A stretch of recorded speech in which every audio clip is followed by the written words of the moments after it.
Copyright free music কোথা থেকে ব্যবহার করব এটা নিয়ে অনেকেই দ্বিধাদ্বন্দ্বের মধ্যে আছেন। যারা মিউজিক ব্যবহার করতে চান, অনেকে আমাকে বলেছেন যে আমরা কপিরাইট ফ্রি মিউজিক কোথা থেকে ব্যবহার করব। তো আজকের এই বিষয়টি খুলাসা করার জন্য আসছি। কপিরাইট ফ্রি মিউজিক ব্যবহার করার কিছু ট্যাকটিক রয়েছে, এই ট্যাকটিকগুলো আমাদের জানতে হবে। যদি আমরা এই ট্যাকটিকগুলো না জানি তাহলে আমাদের ভিডিওতে কপিরাইট চলে আসবে। তো প্রথমেই আমি বলতে চাই শর্ট ভিডিওর কথা। দেখেন, শর্ট ভিডিওতে কপিরাইট ফ্রি মিউজিক ব্যবহার করার কিছু নিয়ম রয়েছে, সেটা আমরা হয়তো অনেকেই জানি না, অনেকে আমরা ভয়ে মিউজিক ব্যবহার করি না।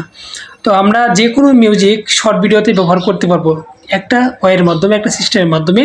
আর এই সিস্টেমের মাধ্যমে যদি আমরা কপিরাইট ফ্রি মিউজিকগুলো ব্যবহার করি তাহলে আমাদের কখনোই আমাদের ভিডিওতে কপিরাইট আসবে না। তো এই ইন্টারেস্টিং ব্যাপারটা আজকে সবাইকে বলে দিব।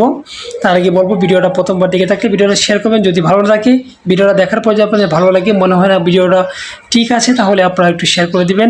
আর যারা ইউটিউব চ্যানেল থেকে দেখছেন অবশ্যই চ্যানেলটাকে সাবস্ক্রাইব করে পাশে থাকবেন, কারণ আপনাদের অ্যাক্টিভিটি, আপনাদের সাবস্ক্রিপশন দেখলে আমরা একটু ভিডিও তৈরি করতে এনার্জি পাই। তো প্রিয় বন্ধুরা, প্রথমে বলছি শর্ট ভিডিওর কথা।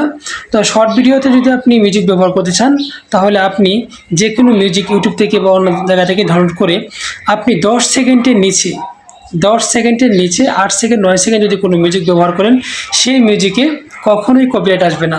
সেটা যে কোনো মিউজিকই হোক না কেন। অনেকে বলে যে কপিরাইট চলে আসবে, এটা সেটা। আমি আপনাকে বলছি, 100% গ্যারেন্টি দিয়ে বলছি, আপনি যদি শর্ট ভিডিওতে আপনি 10 সেকেন্ডের নিচে কোনো মিউজিক ব্যবহার করেন, মনে করেন 7 সেকেন্ড 8 সেকেন্ড 9 সেকেন্ড এর মধ্যে রাখবেন, এর বেশি আগানোর দরকার নেই। আর 10 সেকেন্ডের উপরে ব্যবহার করলে অবশ্যই কপিরাইট চলে আসবে। আর 10 সেকেন্ডের নিচে ব্যবহার করলে কখনোই কপিরাইট আসবে না। তো আপনারা যখন লং ভিডিওতে মিউজিকগুলো ব্যবহার করবেন তখনও আপনারা এই সিস্টেমে 8 সেকেন্ড 9 সেকেন্ড করে কেটে আপনারা লং ভিডিওগুলোতে আপনারা মিউজিক ব্যবহার করতে পারবেন। এতে কোনো সমস্যা হবে না। আশা করি বুঝতে পেরেছেন।